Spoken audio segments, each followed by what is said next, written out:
سب سے بڑی خوراک ہے، سب سے بڑی پاکیزگی ہے، اچھے اخلاق سب سے بڑی خوراک ہے، سب سے بڑی پاکیزگی ہے، گناہوں کا چھوڑ دینا سب سے بڑی طہارت ہے۔ یہ کرو گے اللہ تمہیں چمکائے گا، تمہاری دنیا بھی بنائے گا، تمہاری آخرت بھی بنائے گا۔ یہ اخلاق سیکھنے پڑتے ہیں، عبادات کو سیکھنا پڑتا ہے۔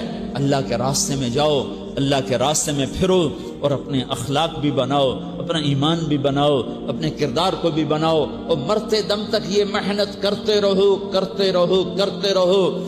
کرتے کرتے موت آ گئی تو جو ادھورا پن ہے اللہ دور کر دے گا، جو ادھورا پن ہے اللہ دور کر دے گا۔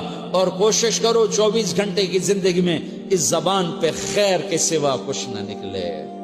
تم بے شک فرض نماز پڑھو، تسبیحات مسنون نہ پڑھو، تو لمبے ذکر نہ کرو، لمبے قرآن نہ پڑھو، لمبے نفل نہ پڑھو، میری ایک مان لو، یہ زبان پہ قابو پالو۔